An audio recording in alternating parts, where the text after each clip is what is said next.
So we're recording now, so thank you very much for joining us for this Lunch and Learn on September 3rd, 2020. So thank you. Well, thank you all for being here. Apologize first, I just moved to my new place. I'm not in the lobby of my new place, and my internet was not properly set up yet, so if there's any quirks in my speech, let me know. I'll try to find ways to work around technology. And thank you, Pam, for the introduction. Again, my name is Xiang Zhou. I'm assistant professor in counseling psychology in the College of Education. My overall research, like Pam said, examines ethnic racial minority youth development, but particularly with Asian American community and amplifying the diverse voices within the Asian American community. And today I will be speaking about transracial and transnational adoption.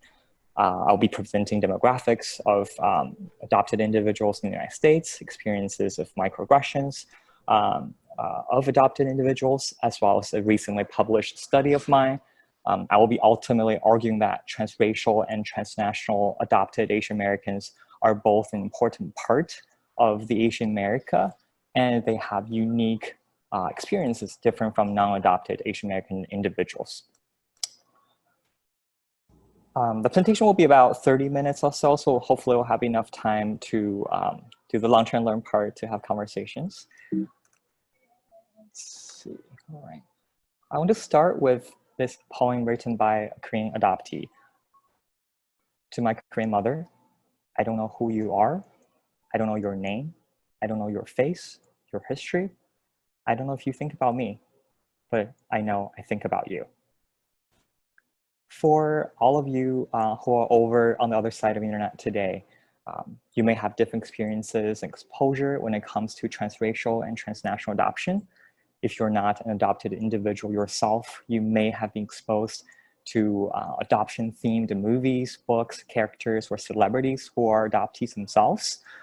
Statistics also indicate that every 4 out of 10 Americans have personal connection with adoption, either through friends or family members who adopted or classmates. And today, I want to invite you all to understand the transracial and transnational adoption, but particularly from a critical racial lens. What do I mean by transracial and transnational adoption? Let's first talk about the transnational piece. Transnational adoption is also used interchangeably as international or inter-country adoption. Quite literally, when adoption occurs between one country as sending country and the other as a receiving country. In this graph, you can see as United States as the receiving country for international adoption. And I highlighted the sending countries of South Korea, China, and the other Asian countries, as South Korea and China has been the main 2 sending Asian countries. A few things I think it's interesting to note. That's from, this is from 1953 to 2013, so a little bit dated. The South Korea has been the largest sending country way over other countries for decades, until the switch of 90s with China taking over that place. But other Asian countries also play a pretty significant role overall in this as sending countries for international adoption. And overall, you can see without even doing the actual statistics, Asian adoptees is a huge part of international adoption for United States. This is a closer look from 1990 to about 4 years ago. So showing the clearer picture, kind of zoomed in, you can see adoption to China has been taken over and pretty significant above Russia, which is next. Other interesting thing I think to think about, I'm not doing an entire historical perspective or a demographic review of adoption from each Asian country, but it's important to note, as Pam said earlier, of heterogeneity, even with Asian adoptees. For instance, for Chinese adoptees, the majority of them are girls because of the patriarchal culture and one-child policy, and there have been a significant higher proportion of adoptees with physical disabilities, with adoptees particularly from China. And even now, with international adoption overall decreasing, half of all internationally adopted children were born in Asia. Transracial adoption, on the other hand, is referring to that adopted children and adopted parents or adoptive parents have different racial background. It could be either domestic adoption, as depicted in the picture to the left from This Is Us, or internationally from Modern Family. Both are actually one of my favorite TV shows. Transracial adoption have very unique implications on how parents teach their children about their ethnic and racial heritage, which I will have further discussions later. The picture on the left from This Is Us very vividly described this dilemma. This is in season 1, so a white mother raising a black child, Randall. In this scene, she faced the dilemma that Randall wanted to play with other black children by the swimming pool, and the black mother offering her advice how to groom Randall's hair, even though she's desperately trying the hardest, try to raise a transracial adoptee. Similarly, on the right, Mitchell and Cam were trying to expose Lily, transnational and transracial adopted child from Vietnam, to her cultural heritage, only to learn Lily was not interested in learning about Vietnamese culture. And in fact, among all adopted individuals in the United States, you can see here is a percentage of adopted kindergartners of different race or ethnicity than adoptive mother. About 44% are transracial adoption. If we're only looking exclusively for white mother and children of color, that is the majority, so 51%. That is to say, when we're discussing transracial adoption, although we're talking overall about 2 different racial combinations or more, the combination of white adoptive parents and adopted children of color are the norm, and there are specific implications with this particular racial dyad. And today I want to situate my talk, this Lunch and Learn, using the intersectionality theory. And a lot of you may have learned about intersectionality theory in your disciplinary study. Intersectionality is this framework for understanding how different aspects of a person's social and political identities combine together to create unique modes of discrimination and privilege. These different identities must be understood together rather than separately. So here, taking race and gender as an example for broader Asian Americans' experiences of microaggression. Pam earlier mentioned about the microaggression of model minority. Here are some other quick examples. Asking Asian Americans repeatedly, where are you really coming from, with assumptions behind that Asian Americans are perpetual foreigners, no matter how long or how many generations they have lived in the United States. Or seemingly positive stereotypes, as positive but actually never positive. You speak English really well, or you are good at math for being Asian. Quick examples of gender microaggression directed towards women, such as freely commenting on women's experiences or assumptions about women's intelligence, assuming women are admitted into STEM majors due to their gender identity rather than their intellectual capability. And further, from the intersection of both, that may not be captured by either racial-based microaggression or understanding gender-based microaggression, such as objectifying Asian American women, saying, I love Asian women, or as emasculating to Asian American men, saying, no offense, I'm just not attracted to Asian men. These are common things you might have seen on social media.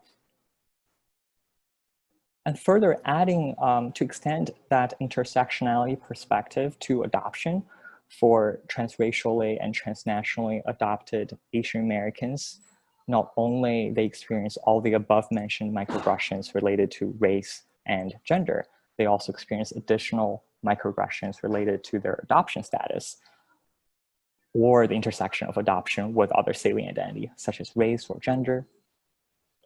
And to give you some more concrete examples here, there are a lot of adoption-specific microaggressions Dr. Amanda Baden has written about in her 2016 paper on Adoption Quarterly, such as the myths and stereotypes about what constitutes quote-unquote real families, saying, is that your real mother or do you want to find out your real mother?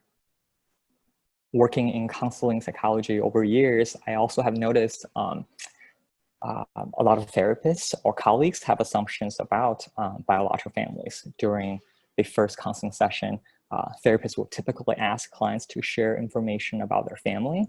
I have this colleague I remember years ago in a community mental health agency once coming into my office after working with her adolescent client for 6 months.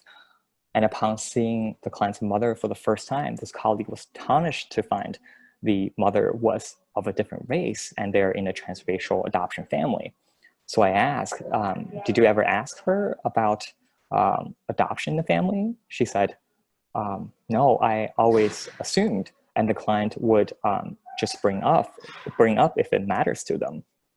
So sort of example of showing how deeply rooted some of these assumptions from professionals working with families are. Another adoption-based microaggression is the belief that adoptees were saved and needed to be grateful for their adoption process, saying things such as, why aren't you grateful that you have a better life here? Where you were chosen, you're special, everyone wants to come here meaning United States. And some of these comments can be directed by their own adopted parents towards themselves. At the intersection of race and adoption, transracially and transnationally adopted Asian Americans can be seen as too Asian by their white peers, but not Asian enough by their Asian peers. I know this is something where a lot of non-adopted Asian Americans also felt in college and interacting with their peers, or assuming adoptees have to know or know about their ethnic racial heritage, whereas many adoptees, like example I showed earlier, Lily from Modern Family, were rarely exposed to their ethnic racial heritage growing up. So how would they know? And lastly, saying, well, you are not like them, them referring to non-white behaving Asians, again, invalidating the totality of transracial and transnationally adopted individuals' identities. And finally, one example shared by one of my friend, Grace. She is she was internationally adopted from China by 2 white parents in Wisconsin. And she has been an advocate writing about adoptees' experiences and published quite prolifically on her blog. Here I have the link, redthread, broken.wordpress.com. She wrote about this unique experience or racial awakening experience when she was 14 years old. She was on this international cruise trip with her white father and being mistaken as her father's Asian mistress by other passengers on the cruise trip. So you can imagine the complexities and harm inflicted upon Grace on so many different levels, including being questioned of her family authenticity, learning perhaps for the first time how Asian American women were being viewed in the eyes of the public. I want to specifically focus today on one recently published study of mine on family relations titled Korean Adoptees as Parents, Intergenerationality of Ethnic, Racial, and Adoption Socialization. Again, from this based upon this intersectionality framework to understand race, adoption, and ethnicity together. Before launching into discussing this study, I want to re-emphasize 2 important points I made earlier. One is the changing demographics of adopted individuals. There is a public tendency for all of us to infantile adopted individuals. What I mean by that is oftentimes, even when adoptees are adults, people still tend to refer to them as adopted children, as one example. But you can see, however, remember from this graph, so many transracial and transnational adopted individuals, they are already entering adulthood and parenthood. Looking at the peak of the Korean adoption in 1986, there were already 32, 34 years old by now. And although adoption is typically considered a lifelong process in understanding the impact and meaning, adulthood and parenthood are life cycles that up to now have been explored only marginally by scholars. Some research studies have indicated that after getting married or having children or were partnered, many adopted individuals actually started to process and understand their identity from a different level or perspective. And if you're a parent, you know, a lot of new parents actually have similar process in understanding who they are after becoming a parent. The other important point I want to re-emphasize is the concept of cultural socialization. Sort of thinking about if you adopt a child from another country, would you teach your child anything about that culture? What if you adopt a child from a different ethnic racial group? Or reversely, if you are an adopted individual adopted from another country, would you want to be taught about your ethnic racial heritage? Would you want to know about your adoption history? This news article here titled "Adoptive Parents Hid My Racial Identity from Me for 19 Years" was published on HuffPost a year before. There was actually a very similar breaking news locally in Latvia last year, if you're following some of the local news of parents hiding racial identities or adoption history from adoptees. But in this article, this adoptee wrote about her white adopted parents have always been telling her that she is white, but having a dark skin color, she's a dark-skinned Italian, and she always believed in that.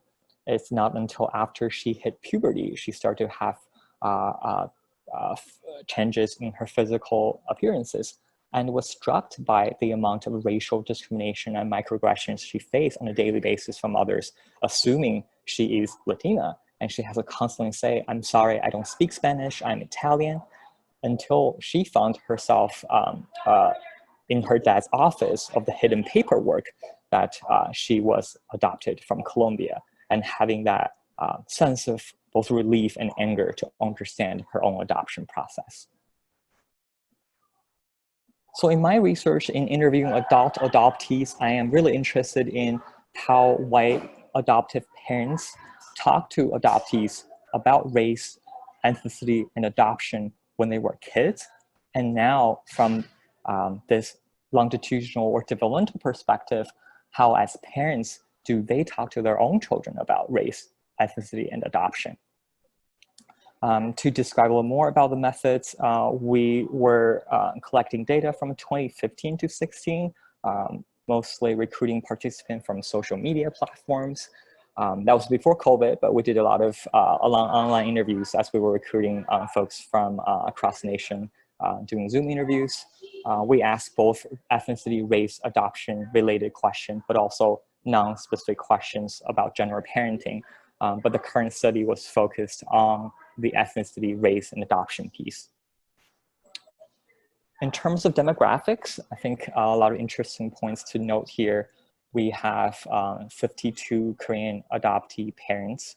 The inclusion criteria is they have to have at least one child between the ages of 3 to 18 years old. So the parenting aspect is more salient to them.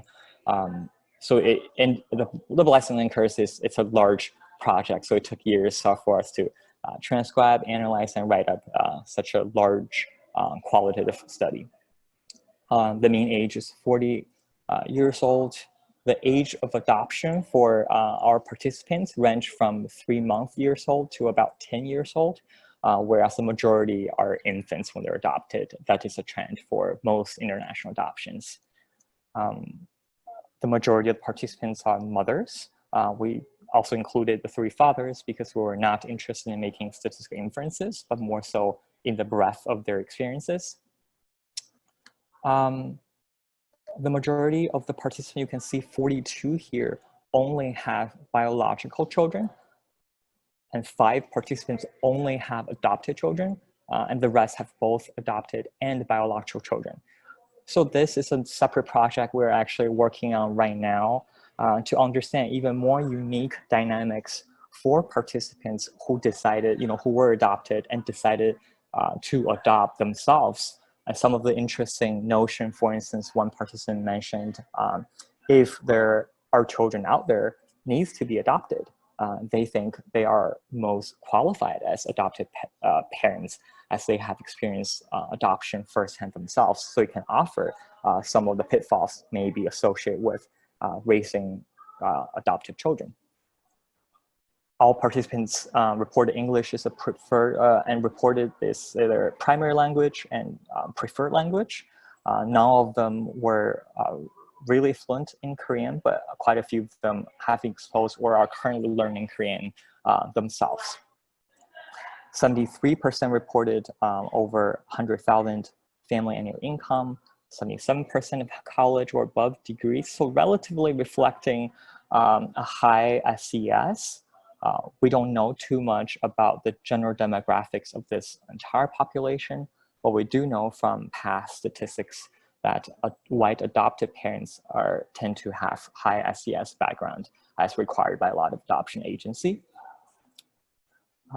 In terms of their marriage with or partnership, it was interesting to note here too, 32 or the majority of them are married with white partners, 9 married with partners of Asian heritage, and 8 are married with other races. And these has also unique implications on some of the racial and cultural socialization.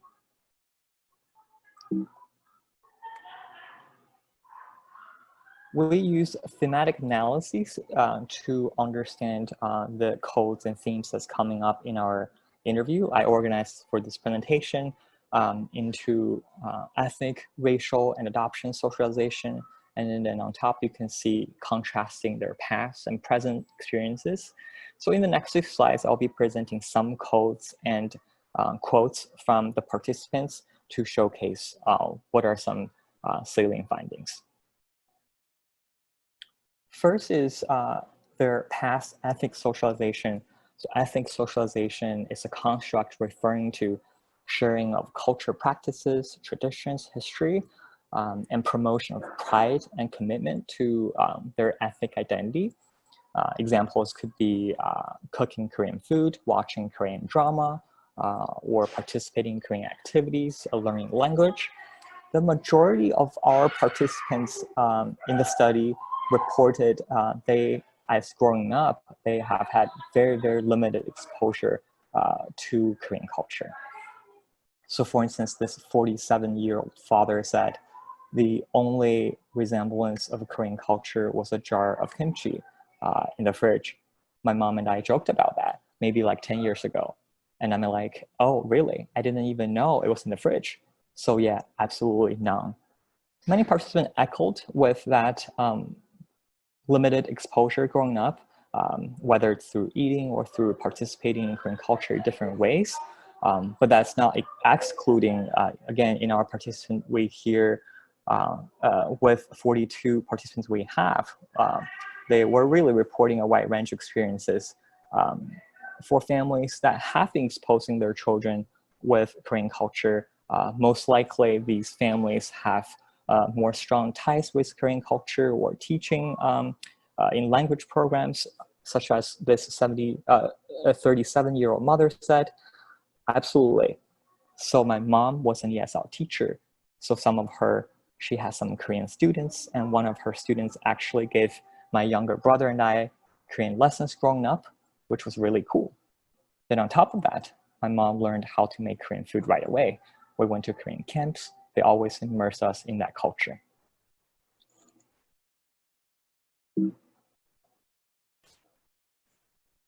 And perhaps because of that limited exposure growing up to Korean culture, our participants, when they're talking about their current cultural socialization practices, a lot of them reported not feeling authentic enough, being the agents to deliver these cultural socialization practices.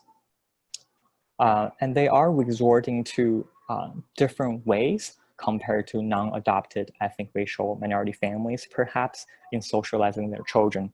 For instance, among Korean adoptees, it is not uncommon for adult adoptees or even teenager adoptees to travel back to South Korea and search for their birth families. And when they were able to find birth families, some have decided to involve their birth families in the process for socializing their children to understand Korean culture. Yet others talk about this concept of reculturation with children. And if you think about cultural socialization from parent to children, sociologists talk about it's typically vertical in how parents are the agents and children are more recipients relatively. However, in the dyad of these adoptee parents and the children, they're more likely to be on the parallel process and re-understanding Korean culture themselves while teaching their children. Like this 41-year-old mother said, I think that the only challenge is actually being able to, teach her and help her to grow up as part Korean with somebody who myself has no knowledge of. I think that would be the only one. I mean, I really want it to be important to her, and I want her to accept that she's part Korean. But I just started to figure it out myself. So there isn't too much. The greater challenge is what I'm going to teach her. I have to make sure that we're kind of learning together, I think.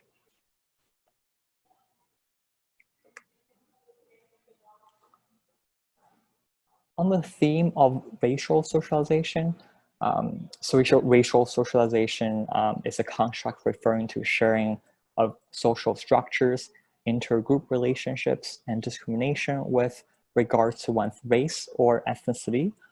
In ethnic racial minority families overall, some common examples would be parents talking to their children about racism, identifying racism, and help their children cope with racism. Interestingly, in the recons for these transnationally and transracially adopted Korean Americans as adults, as parents now, they were able to identify a lot of racism in the adopted family, either directed towards other racial minority groups or toward themselves using this colorblind ideology. In this quote from a 39-year-old mother, she said, "It was a racist household." It's weird because they changed when society started to change. I remember the N-word was used freely. My sister had a boyfriend who was Mexican, and my dad called him a racial slur. And one time, my brother had a friend who he wanted to sleep over who was Black, and my dad wasn't having it. I remember thinking, what's going on here? Because I'm not white. So in this quote, in addition to the blatant racism towards Blacks and Mexicans from the adopted parents, you also see this color blindness where the parents seem not to perceive their adoptee children as part of the racial minority group and victims potentially of racism. This colorblind ideology can be further sort of exemplified in the following quote. My mom, even in college, told me I looked white. She said, I looked white. I didn't look Asian. I couldn't say anything to her because they're old school. You can't say anything back to them. I feel disgusted, angry. That was a stupid comment because she said, your eyes aren't as slanted as some of your friends. And that bothered me. No, not yet. And perhaps driven by the lack of racism discussion, even though a lot of adoptees mentioned growing up, they were sort of growing up in this safeguarded environment in their family or in their community, to not have direct racism directed towards them. Once they step out of the family in high school, in college, they will still be seen as part of a larger Asian American community and subject to all the discrimination or microaggressions we were talking about earlier. So in their current practices, most of them discuss efforts to discuss racism, how to deal with racism with their own children. Another interesting layer, if we may compare some of these findings to non-adopted Asian American families, are the emphasis on multiracial, multicultural promotion and pluralism. What I mean by that first is, maybe I'll read the quote first, from a 30-year-old mother being an adoptee, having the kind of family and family structure that I have had. I have brothers and sisters who are not Korean. So I really want to make sure that my children understand there is just a whole variety of things that they can learn from. So when adoptees grow up in a multiracial family to start with, that is at least their parents, grandparents, and other relatives may have different racial composition with them, this ideology and idea of promoting multiculturalism and understanding racial diversity is inherently important to them. Sometimes that could be proactive. These parents, start to discuss this with their children early on, and other times it could be prompted by children when they encounter their grandparents and asking them why my grandparents and you are of different racial heritage when they see their friends' parents and grandparents look similar. And if you remember from our demographic page, the majority of our sample, our participants are married with white partners. So we have this spin-off project published on developmental psychology titled Hidden Among the Hidden, Transracially Adopted Korean American Adults Raising Multiracial Children. So tapping into understanding the layer added on top, how to raise multiracial children when the majority of our participants are with white or other racial minority groups in their marriage. This 38-year-old father said, "My daughter, she presents Asian, she's multiracial, she's half white and half Asian. And I think setting her up to feel American/white is setting up for failure, in the sense that I think it's important to have her recognize her race and her racial difference and understand how that fits into American society." Another 39-year-old mother married to an African-American partner said, "With the whole Black Lives Matter thing, it's really more of an emphasis on their Black side and growing up in America Black than Korean." So all these examples, these quotes, I think showcased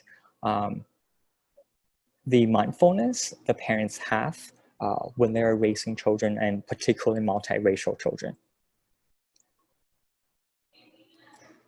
Lastly, on adoption socialization, it's a relatively less discussed concept, as you can see, because it's exclusive context within adoption. But adoption socialization similarly referring to the sharing of children's and or parents' adoption history and process, so children can understand what that means, can understand adoption, and having a sense of comfort around adoption. When parents were recalling their experience growing up with regards to adoption socialization, they said none of the parents remained silent. So they were actually talking about adoption growing up. But there is this, what we call master narrative adoption, where adoptive parents seem to have come up with almost a universal story about adoption and using very similar narratives to describe the adoption process to their children. For instance, in this quote, I think it comes from some ignorance because they weren't really aware that the paperwork that might not be accurate. But I was kind of sold this very romantic narrative, like, she couldn't take you, and then we found you, and you are my daughter. And that felt good when I was young. Yet in other cases, like the news report I showed you earlier, parents would at times even fabricate or make up details of the story to romanticize the adoption process. And lastly, when we're reviewing some of the codes and themes for adopted parents, now parents who are now parents, how do they talk about adoption with their own children, whether it's biological children or adopted children? The quote from a 40-year-old mother: I think maybe when she was a toddler, I just talked, we talk a lot about what it means to have a family. I tell her that I am adopted.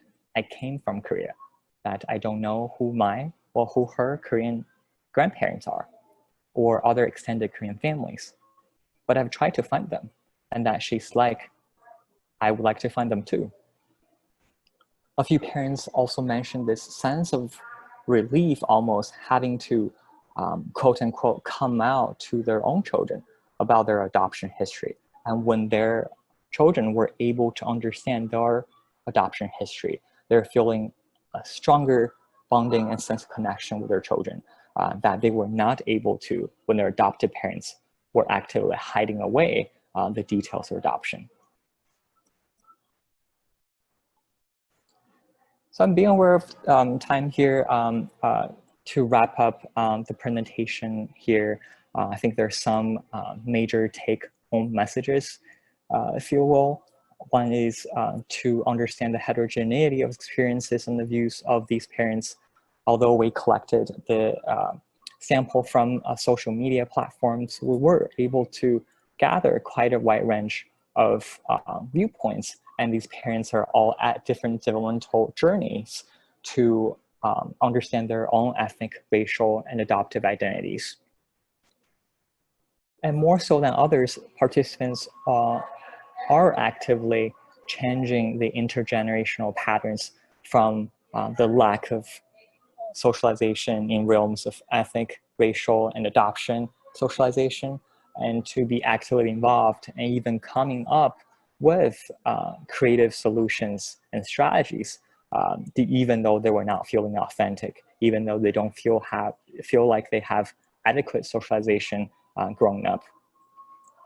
And lastly, coming back to the perspective intersectionality, that there are overlap of some of the things I'm reporting from studies of transnational and transracial adopted Asian Americans or here Korean Americans with non-adopted Asian Americans, yet having that critical lens to understand how adoption can adding onto another complexity, and sometimes the microaggression can even come from the non-adopted Asian American peers within the community.